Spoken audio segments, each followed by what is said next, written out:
Welcome to the 1 Million Years of Joy podcast. I'm Dr. Andrea Benaker, your host, and my intention is to inspire you to find more joy in your life through the stories from our guests and the science on joy and purpose.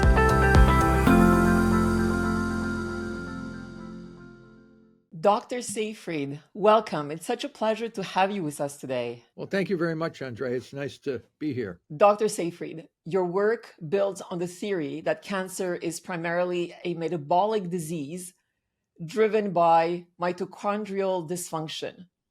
Can you share with us the key findings from your research while helping our listeners understand what is mitochondria? Yeah, well, thank you.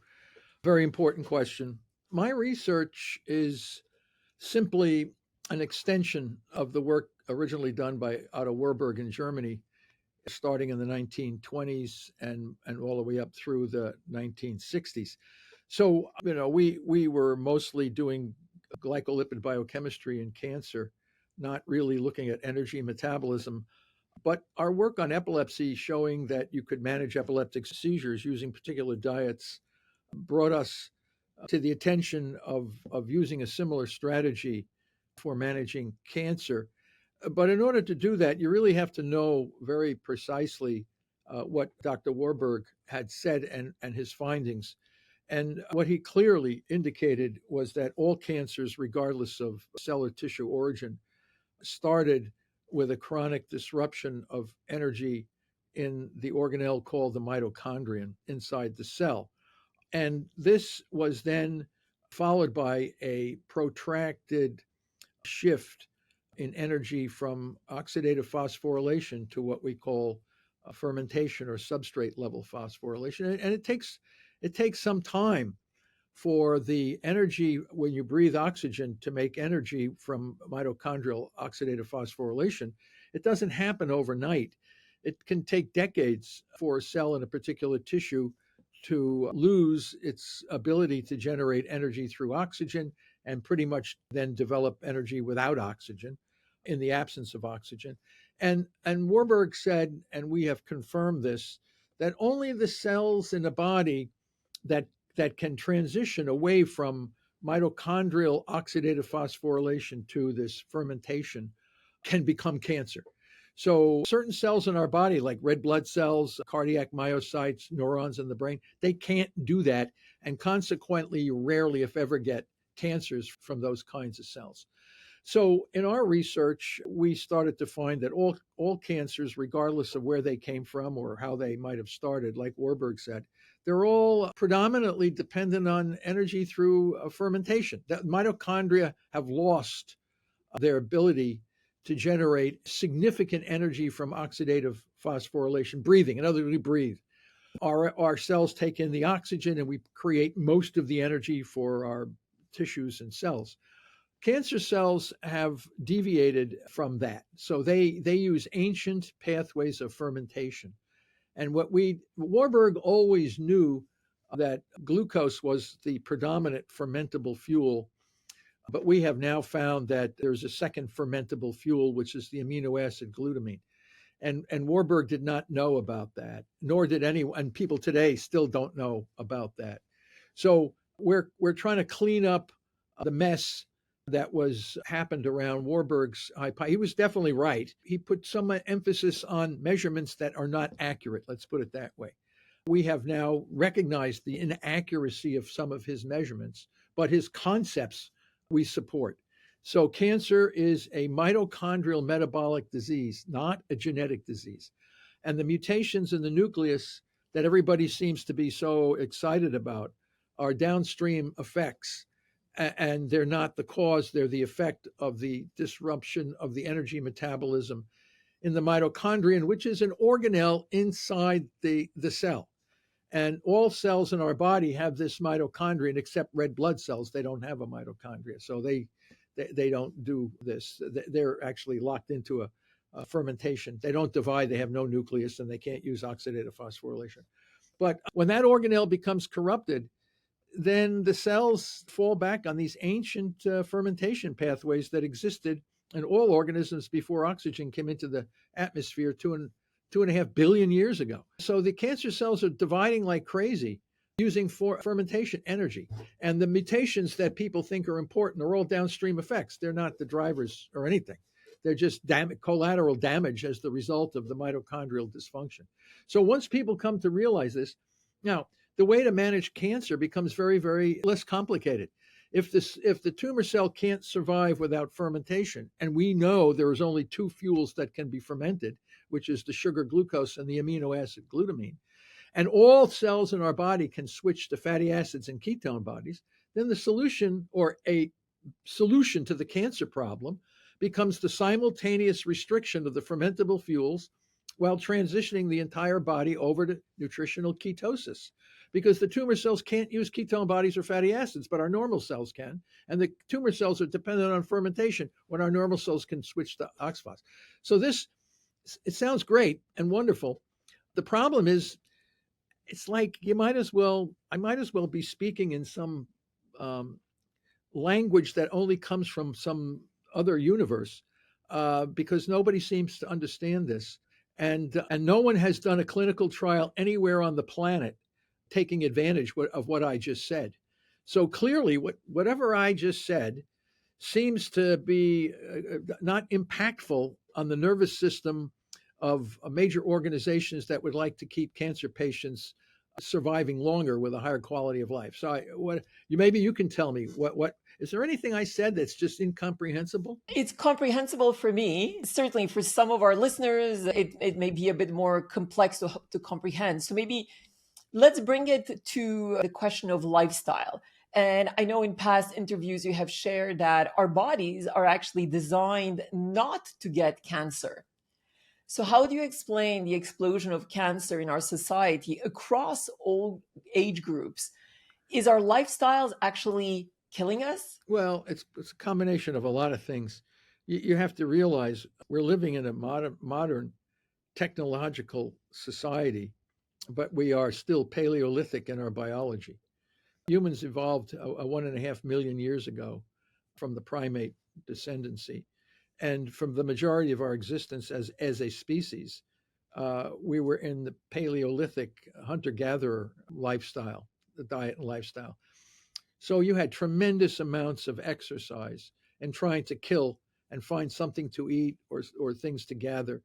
There were not donut shops on every corner or every place for tens of thousands of years of our existence. We did not have availability of highly processed carbohydrates.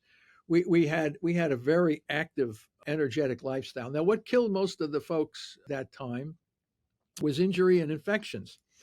There were no antibiotics and there were no orthopedic surgeons.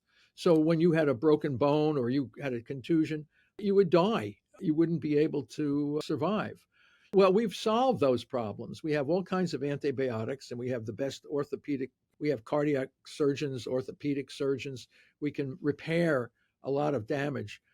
But today, we did not evolve to be sedentary and eat large amounts of highly processed carbohydrates.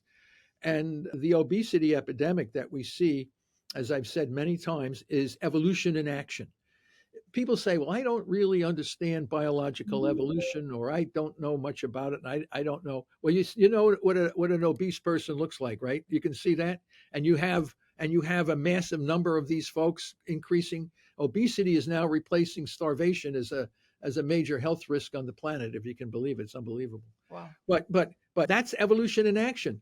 We are a species that evolved to store energy because we were always starving. We had to go long periods of time, and it wasn't easy to kill a big animal and chop it up and eat it. I mean, it takes a lot of energy to do something like that, and there's very little carbohydrate in that. So we were omnivores that will eat anything that walked, crawled, flew, or swam on this planet, and we had to expend a lot of energy to do that. But today, everything is quite available for us. We don't have to leave a car to get a hamburger out of a window. I mean, people like to drive up. They don't like to exercise. They're under stress, emotional stress, poor sleep, bad diet. And all of these things cause chronic diseases, including cancer. So there's no mystery here. We are Paleolithic man in a modern society. And our technology evolves so much faster than our biology. And as a result, we have all these chronic diseases. So this is not a mystery. I find it, well, they would rather have surgery and pills rather than change diet and lifestyle. So that's our own fault. I mean, that's the fault of ourselves for convenience and this thing. But we live longer for sure. But I don't know how many of us are living longer in a less joyful state, if you want to put it that way. You have a lot of chronic ills. I don't know how happy you can be when you're suffering from all these chronic ailments. But anyway, it's not complicated. And to kill cancer cells, we have to deprive them of their fermentation fuels. We have to get back into the Paleolithic state, which is nutritional ketosis. And then we use specific drugs and procedures that work. Once the patient is in this Paleolithic state, we return to the way we were tens of thousands of years ago metabolically. And the cancer cells get put under tremendous stress. And then we bring in the new knowledge of the kinds of drugs that we can use with this new metabolic state. And these tumor cells get absolutely hammered. So, and you get healthier and you get rid of your diabetes and your high blood pressure, your chronic, besides getting rid of the cancer. But I don't want to say it's a cure. All I can say is it's a management, but does require a significant personal discipline to do this. But that's the choice of the individual. And it's so powerful because I've seen so many examples of individuals that have actually been cured from cancer because they've taken measures that you have just shared. Maybe for our listeners, could you share with us in more detail, how can we actually put our body in a state of ketosis? Well, that's why we developed the glucose ketone index calculator, which is a tool. Right now, it's done mostly by meters, like the Keto Mojo meter. You can buy that from Amazon. I don't know. Canada was blocking some of these meters, but I think they may have opened them up now. But you can get other meters, glucose ketone monitors. Most people use the Keto Mojo. And all it is a person with diabetes. I mean, you take a tiny drop of blood from the finger, and then you take a glucose strip, and then the blood goes into the strip, and then you put it into the meter, and it gives you the reading of your blood sugar level. And then you squeeze the finger a little bit more, and you take another strip, the ketone body strip, to measure beta hydroxybutyrate, and you put that into the meter and hit the button, and then you get the two readings in the meter, and then you push a button, and it gives you the glucose ketone index, which is the ratio of glucose to ketone bodies in millimolar in the blood. And we know from my work from Dominic D'Agostino and others, what was the GKI of a Paleolithic man. And Dominic D'Agostino lives according to a Paleolithic lifestyle. He kills animals and eats them, and he's always exercising, and he's doing what we would think that our long lost ancestors would be doing. And it turns out that it's about a GKI of 5 or below. For the cancer patient, we use 2 or below for that. But when you're down in that range, you are living in a state of ketosis where your body is burning fats for energy rather than just storing carbohydrates. So that's the key. Now, that means that if you are a vegan, a pescatarian, a carnivore, a Mediterranean, it doesn't make any difference what you eat. See what kind of a GKI you can get into, because then you bring yourself back to the Paleolithic time. And it's when you're in that state that the tumor cells now begin to get under a lot of pressure to survive. And then we just hit them with some small dosage of drugs that push the glutamine level down, and we can manage it that way. So the answer to your question is everybody who wants to get into the zone, regardless of what you eat, or you'll know what you can or cannot eat. Because I've had some people tell me, I can never, I'm eating, plants all day long, and I can't, I will stop eating the plants, eat a big piece of meat and see what happens. Oh, now I can get into the zone, but I cannot eat carnivore. Okay, well, that's your personal problems. It's up to every individual themselves. They will need to know what they can or cannot eat to get into the Paleolithic zone of nutritional ketosis. And that's the zone where you really, really become like the caveman. You really become like the Paleolithic guy. You got a lot of energy. Your mental acuity is very sharp. Is it fun to get there? No, it's not fun, especially when you're living in our lifestyle. No bread, no pasta, no potatoes. We didn't have that stuff as a Paleolithic man or woman. You gotta look at that. But, if you want to manage cancer, I don't think you don't have many choices. You can either do that or be subject to toxic poisons and radiation, surgical mutilation, this kind of stuff. But anyway, it's an individual choice. And we're not telling anybody what they have to do. We're just telling them that you want to get into these zones. And this is what you have, a quantitative meter that tells you whether you're in the zone or not. And it varies from one person to the next. So I can't tell you what you can or cannot eat. It all depends on how your body deals with it and whether you get into a low glucose ketone index, GKI. So that index, as you've said, ideally, if it can be below 5. If you're cancer a guy, we like to get it below 2. Okay. Yeah, or below. Some folks really go into big time. They get down into the 0.9, 0.8. They want to live. And the stronger you can get that. Now, if you have a lot of weight on your body, like you're obese or whatever, you have a lot of flexibility in getting down into these zones. It's the person who is very thin, and we have to be very careful with those kinds of folks because sometimes it requires water only fasting and this kind. But my colleagues that are helping cancer patients know what's your basal metabolic rate, what's your I should say BMI, and all these other kinds of things, and then they come up with a plan for that person. But most members of our society today have a lot of flexibility in getting into that zone when they're in these states. That's tremendously insightful. And I want to go back to one point that you mentioned earlier, that the formation of cancerous cells actually can take years. So let's say that someone has been under a lot of stress, the lifestyle, let's just say, has not been optimal in terms of eating habits, sleep habits, exercising. Let's just say that it's been at the worst possible levels. How long does it take for someone who would actually radically change their lifestyle? How long will it actually take to repair any damage to our mitochondria after incorporating such lifestyle changes? Well, I think that's more of an individual thing as well.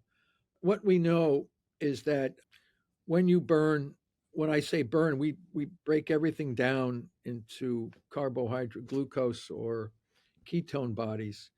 I mean, we have amino acids that we can, but a lot of it's broken down into these common metabolic pathways. But when you're in a state of nutritional ketosis, when your cells are burning ketone bodies, they naturally get very healthy.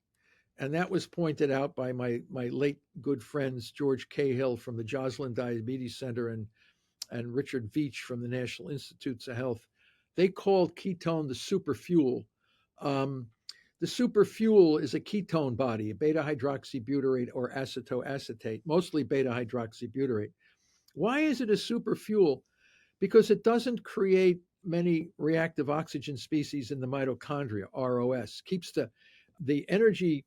You can with each breath of air, you can generate more energy if you're burning ketones than if you are burning a carbohydrate. So the efficiency of energy production is more favorable with a beta hydroxybutyrate, mainly because the number of carbon hydrogen bonds is a little bit more in a beta hydroxybutyrate molecule than in a pyruvate molecule. Pyruvate is a 3-carbon molecule as the end product of sugar, which is a 6-carbon glucose. But ketone body has a little bit more carbon hydrogen bonds. And when our bodies break down food, like right now, when every exhale, I inhale oxygen and I exhale CO2 and water. CO2 and water are the waste products of my oxidative phosphorylation. But the food that I'm eating breaks down the carbon hydrogen bonds. Now, the carbon hydrogen bonds hold the energy of the sun because all of the food that we've been talking about ultimately is derived from photosynthesis, whether it's in a plant form or an animal form that eats plants or whatever. So carbon hydrogen bonds are originally the product of the energy of the sun. So when we metabolize and break a carbon hydrogen bond, we are essentially releasing in our body the energy of the sun. And we capture that energy in oxidative phosphorylation. And we run our systems, our pumps and these kinds of things. So ketone body has slightly more carbon hydrogens than does a pyruvate.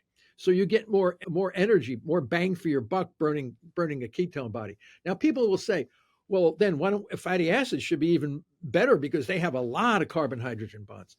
Problem with that is there's so many carbon hydrogen bonds, it builds up internal pressure, and you have to release some of this energy because the pressure from having so many carbon hydrogen bonds is too heavy for the system. So we actually dissipate in the form of heat rather than ATP, the energy currency. So clearly the ketone body is the super fuel. It gives us a greater amount of energy per breath, and it produces fewer reactive oxygen species that make our mitochondria healthy. So we reduce aging. Aging is entropy, the second law of thermodynamics, which is disorder. We all die.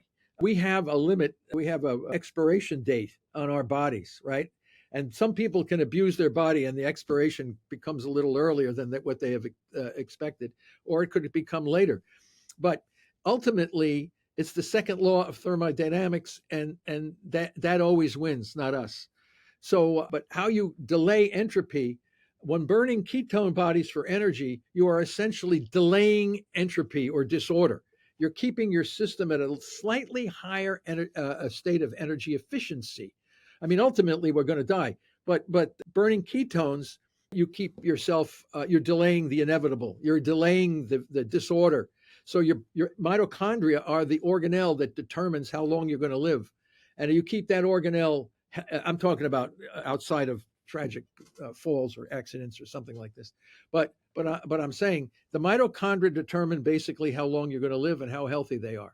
And you can ward off cancer, dementia, cardiovascular disease, and a lot of these things by keeping your mitochondria healthy. The problem is, oh yeah, it sounds great, right? Okay, but you're living in a society where temptation is everywhere. I mean, who doesn't like a big pizza, a jelly-filled donut, a chalupa? I mean, these things are delicious, right? And you eat them and we enjoy them. But you got to realize that our Paleolithic ancestors had none of this stuff. But I don't say, oh yeah, there are. Believe me, human beings are interesting species because you'll get these guys that want to live like they were a caveman, right? They're going out eating squirrels in their backyard, possum and whatever they eat. They want to be like this guy. But most of us don't want to do that. I'm not interested in eating squirrels and possums and raccoons. I just as soon go to get a nice beef or pork or fish or something like this. But this is the whole thing. And, people are measuring their GKI now. And the other thing that's interesting about metabolic therapy for cancer, bringing the body back into a state of nutritional ketosis, that same part of that same therapy can also be used to prevent cancer, like we were just discussing. This is an interesting concept because if you can bring your body into a state of nutritional ketosis, the risk of getting cancer, cardiovascular disease, they all go down. The risk goes down, right? As kind of a prophylactic, if you want. But it's interesting. This is very different than the standards of care that we use to treat cancer. So when people have cancer, they're given very toxic chemicals, red devils, cisplatin, doxorubicin, your hair falls out, your gums bleed, and then they'll give you radiation or surgical mutilation. I don't know anybody who wants to go to a top cancer, Dana-Farber, MD Anderson, Sloan Kettering, and say, can I have standard of care now, I'm a healthy person, to prevent me from getting cancer? How many people want to line up and get toxic poisons put into their body, radiation or this kind of thing? No, it's absurd, right? So yet that's what you do. That's what they do to you after you have the disease. So they start irradiating and poison you. But metabolic therapy, you can apply it before you get cancer or after you get cancer with some slight modifications, obviously. But it is a very interesting concept. You have to agree. I fully agree. And, when you were saying earlier, don't eat pasta, don't eat bread, don't eat rice, I do not actually eat all that. Well, I do. I eat that You stuff. do? Oh yeah, Okay. I don't have cancer. If I had cancer, I wouldn't be eating that stuff. But yeah, every now and then you do intermittent fasting. Sure, I'm not going to get rid of it. Are you kidding me? Pasta, big potatoes and stuff. My ancestors are Irish. They eat a lot of potatoes. Got to eat a lot of that stuff. But I'm not going to. If I get cancer, I know what to do. I just have to give that stuff up. But I'm not going to give it up just to say I'm not going to get cancer. Just do a lot of exercise. Now here, I have if you really want to know, now there's some people, I know nobody wants cancer, but if you do these things, you have a very good probability of getting cancer. Number one, don't never exercise. Eat large amounts of highly processed carbohydrates. This, I'm telling you what you need to do to increase your risk for getting cancer, right? So rarely exercise, sit around all the time, eat a lot of highly processed carbohydrates, poor sleep habits, a lot of stress, a lot of emotional stress is important for you to get cancer, and no happiness, no friends, no enjoyment in life. You put all that together, and that what we call the cancer diet and lifestyle. And if you're smoking, that's even a bonus. You know, you can smoke or something like that. You put all that together, and the risk of getting cancer goes way up. So if you don't want cancer, you would get a lot of exercise. You would eat sparingly highly processed carbs. Try to get good sleep. Reduce stress if you can, and enjoy life. That will reduce your risks for cancer. This is it's like it's common. Most of it's common sense, actually. Can we talk a little bit more about the impact that you have seen stress have on our bodies? Stress is bad. What it does is it raises glucocorticoid hormones in our body, which raise blood sugar and contributes to systemic inflammation. Don't forget, people say sugar is not a carcinogen. Sugar is not a carcinogen. It does not cause cancer. Excessive blood glucose can lead to systemic inflammation, and systemic inflammation can damage mitochondria in a particular organ or cell population. So systemic inflammation is not good. Stress can contribute, emotional stress can contribute to systemic inflammation. So all of these kinds of things can increase your risk for cancer. But as I said, if you want to reduce, you have to try to reduce stress. You know, I'm seeing more and more cancer in younger folks, like in their 30s and early 40s, than I have ever seen. And I think a lot of it has to do with these cell phones and what everybody is saying about themselves on the likes and dislikes and all this kind of crazy stuff. And what it is they're not exercising enough. They're under stress from whatever people are saying on these electronic equipment, sitting in front of computers, sitting in traffic, causing stress, not moving. It's our lifestyle and diet. I think it's the Western diet and lifestyle. It's permeated across most countries now. Globalization of food, globalization of technology, and then you have an explosion of these chronic diseases. Not a mystery here. Definitely not a mystery. It's perfectly acceptable, and it's perfectly predictable. I should also say that domestic dogs die most from cancer, yet cancer is extremely rare in wolves. In fact, wolves in the wild die from the same thing that killed us as Paleolithic man. They die from injury and infections. They don't die from cancer. Domestic dogs eating the same crap food that we eat, I mean, they get fat and they got cancer and they got all these problems. So none of this is a mystery because the dog did not evolve to eat, packaged dog food. It's got grain in it and it's got sugar and it got all this kind of stuff. And then they wonder, oh, my dog's got cancer. Well, you shouldn't. That's what you would expect. Those things are like they're eating the same crap food that we eat. We all get the dog and us have the cancer, but we use metabolic therapy to cure a dog of a mast cell tumor on his face. So I published that paper. It was very interesting. She put the dog on a calorie restricted ketogenic diet, gave it only raw meat, raw fish oil, and this kind of stuff. And the dog got super healthy. A pit bull. It died from old age from cardiac failure, but it lived to be 15 and a half years. It was supposed to be dead at age 7 from the big tumor, but she had no radiation, no chemo, just do metabolic therapy. And we've seen that happen in people as well. We're all similar metabolically, just look differently. Different species, dogs and humans. Of course, they look different, but they're all based on the same carbon-hydrogen bonds from the sun. So you have to look at this thing across biology. But a lot of this stuff is very explainable. But the problem is, it's hard to do. Yeah, well, it's not easy to sit down and don't want to eat pasta and bread, and you want to get your GKI low. You'll take the smile right off your face at the beginning. Then all of a sudden you start emerging as the new evolved healthy guy, woman, man, after you put yourself into these conditions. And I have to be honest with you, it's not easy. I tried it. It's not easy. But if I had cancer, man, I'd be doing it. That's for sure. What are your views on longevity?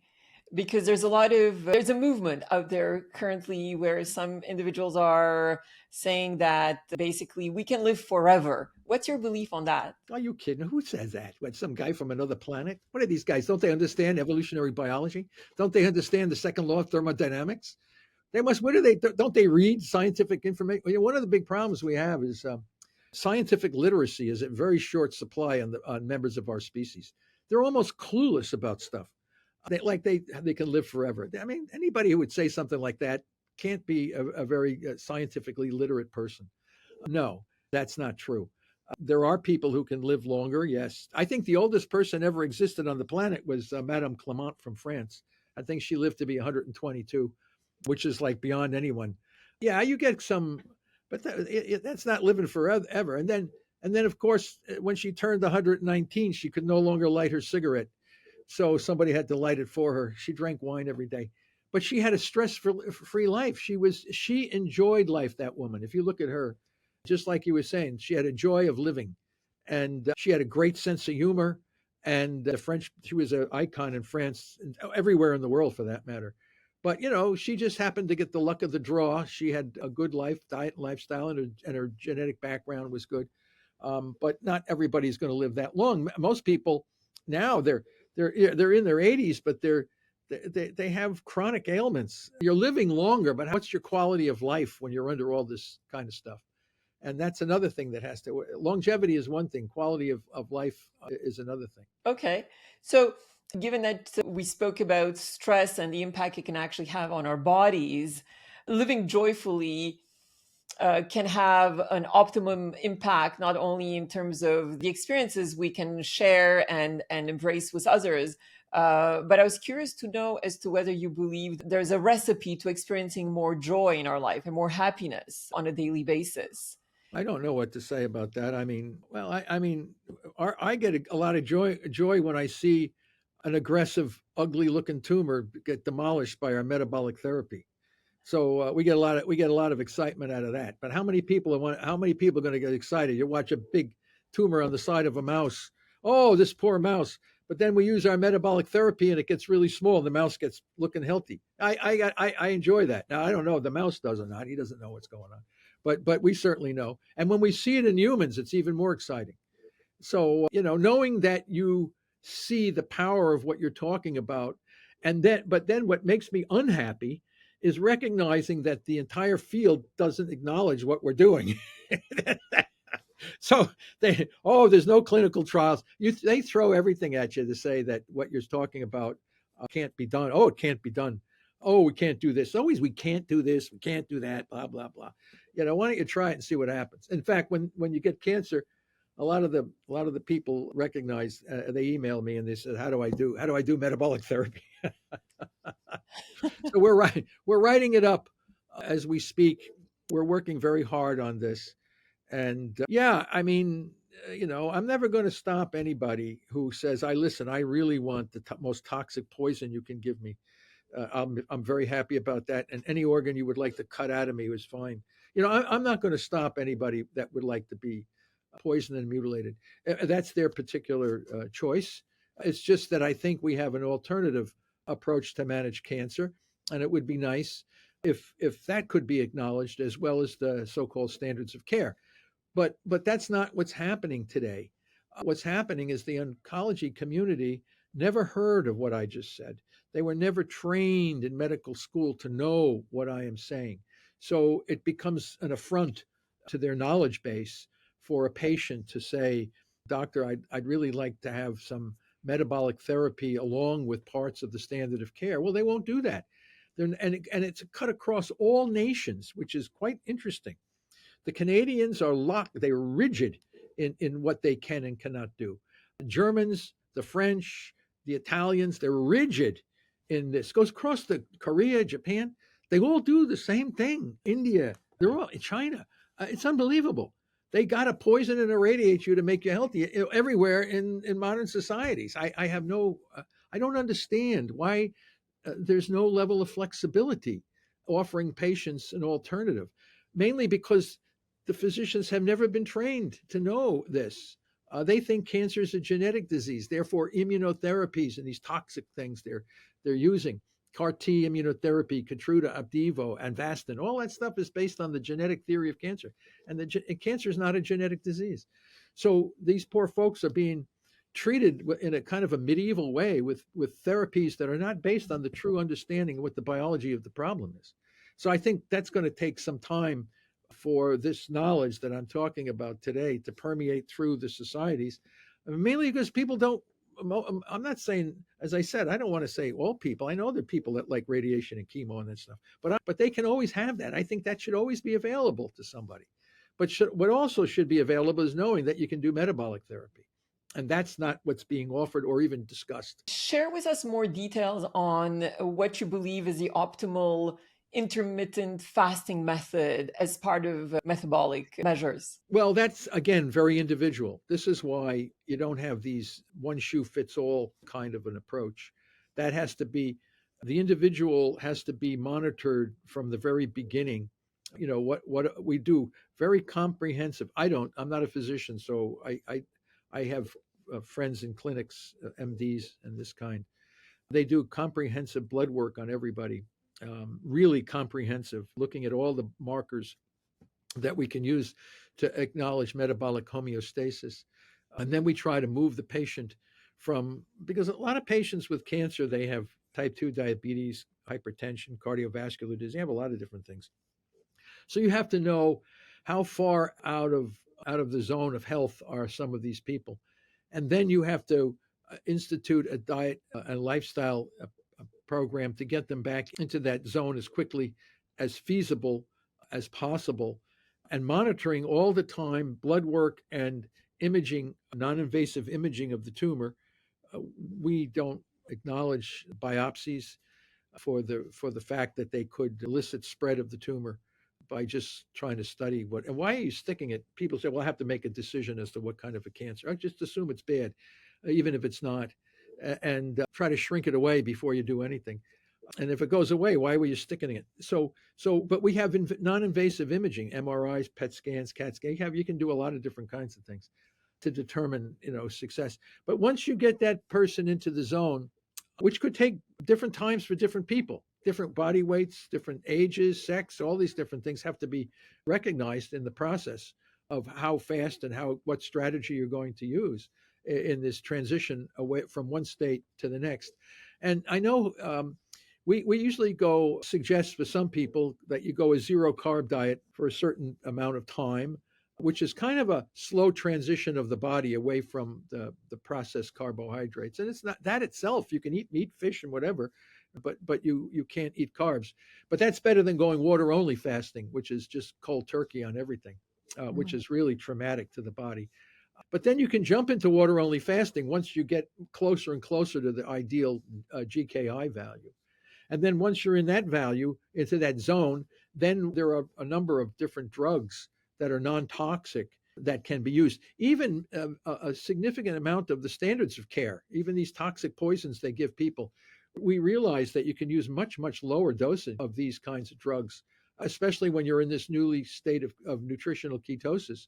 We find that even small amounts of these toxic poisons can be quite effective. So it's not like you throw everything out of the toolbox. You just learn how to reuse what you already have in the toolbox. So even radiation when you're in a state of nutritional ketosis, the tumors really get hammered and the rest of the body is protected. So again, people need to know all of the different variations. And again, one shoe does not fit all. So every patient is a unique individual entity. And the physician, the attending physician and medical staff need to look at that individual, know them really well biochemically, metabolically, and then institute a plan for resolution or management specific for that person's physiology. It's unique. It's going to be unbelievable. So each person is going to be their own control for how they respond. And each person will have a major participation in this treatment. They will not be just some bystander that is just, treated in some way. They are an active participant looking at their blood work, looking at the imaging in relationship to their GKI and knowing what they've been doing. So they become just as important for their overall management as the material given by their healthcare provider. So it's a team effort, patient, doctor, using a strategy that's unique to that individual's age, sex, overall body mass, and all these kinds of, all that has to be put into so we're at the very beginning of this whole new way to treat cancer and other chronic diseases. But people want this. They want to live and they want to know how you get empowered by seeing the success of what you're doing. There's nothing more uncomfortable or depressing than having to be treated with all these toxic poisons and radiation and all this kind of stuff, only to say your cancer is back and it's growing bad. You get deflated. You get depressed. We don't want that. We want to see, oh wow, you're powering ahead, man. That cancer is not growing. Looks like whatever you're doing. And that's another thing. We get all these comments back from the cancer patients. The doctors they're always miffed. They always use the term, I'm miffed. I never saw anything like this before. They say, what are you doing? And most of the time they say, I don't know what you're doing. Just keep doing it. It's not, they don't even want to ask what you're doing. They always say miffed. Oh, we haven't seen anybody's cancer get this small in such a short period of time. What are you doing? Or I don't know. I don't care what you're doing. Just keep doing it. So we know it works. We know it works really well. You just got to get the patient and the physicians to get on the same page and work together as a team. And then you're going to see really dramatic results. What have you seen in terms of key differences between patients that develop cancerous tumors versus non-cancerous ones? Well, cancerous tumors are usually malignant. We call them malignants. They're malignancy. They're malignant. They can either invade locally or get into the bloodstream as a metastatic spread. The tumor cells will spread to the lung, the liver, and different kind, brain, whatever. I published a big paper a long time ago, 2013, I guess, on the origin of metastatic cancer. What are the cells? Once you look at the biology of the problem, what do all metastatic cells have in common? And what we have found through our own research in mice and humans, they share part of our immune system.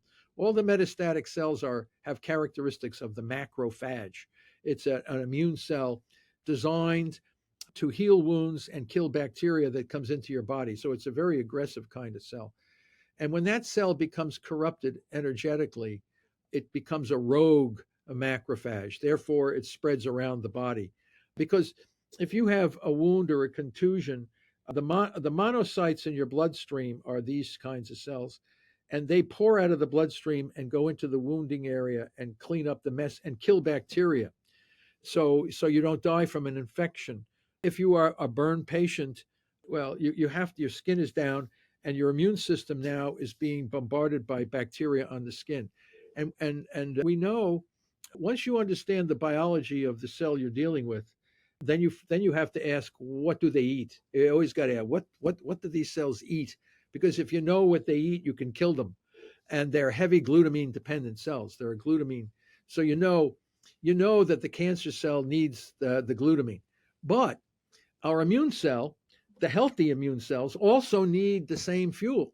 So I got the adversary cancer cell that's sucking down the glutamine to grow dysregulated, and I have my immune cell that has to pick up the dead body after we kill it. So that's why we developed the press pulse therapeutic strategy, pressing glucose down to paralyze or keep the cancer cells from growing too rapidly, and then we pulse specific drugs that target glutamine. And that kills the cancer cell, paralyzes the normal immune cell. So we pull the drug off, holding the chokehold on the glucose, let our immune system come in and pick up the dead corpses. And we do this again and again and again, off and on, until the tumor is degraded, until it's gone. Okay. So again, you're playing one group of cells in your body off of another group of cells in your body, but you want all the normal cells to be burning ketones because the cancer cells can't burn the ketones. So they're trapped. They're like checkmated by the fuel that they can use. It's unbelievable. When you really understand your biology and how organ systems play off each other and how cells play off each other and how we put the body into a new metabolic state, pounding out the cancer cells while the normal cells get stronger. It's unbelievable. It's really great. And patients who do it, and I'm not saying we cure anybody, because, we got to cure cancer. Listen, you want to live 2-3 times longer than you were supposed to, you should be happy you can do that. If you live to be 98 years old, drop dead from a stroke or something, then that's something different. But right now, the goal is how long we can keep what they call terminal cancer patients alive. Oh, you have terminal cancer. Well, we're all terminal to some degree. Whether you have cancer or not, we're all terminal. But you want to make sure that you have an opportunity to live a hell of a lot longer than you would have been predicted to live. And metabolic therapy can do that. So, but the problem is it's got to be understood, and it has to be, you need some level of scientific literacy to understand this. And as a final question, if you could give one piece of advice to the next generation of scientists and medical professions, what would it be? Read the scientific literature. You can't believe how many members of my profession do not read the scientific literature. Confirmation bias is so powerful. Everybody does something because everybody else is doing it.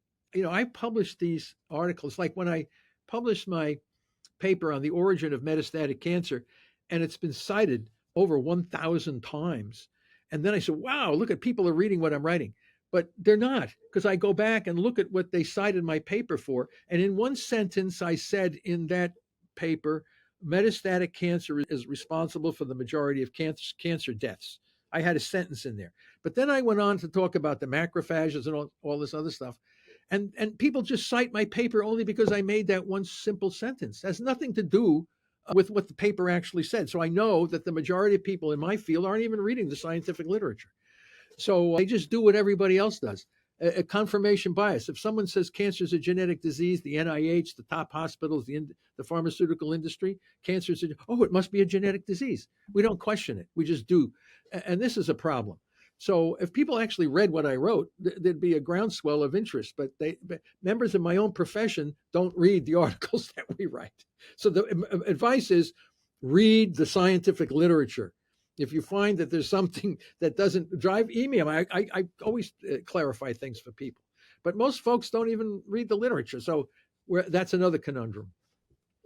All right. Well, thank you so much, Dr. Seyfried. It's been such a pleasure to speak with you today and really love your work. Congratulations. It's been a beautiful conversation. Well, thank you very much. Pleasure to be here.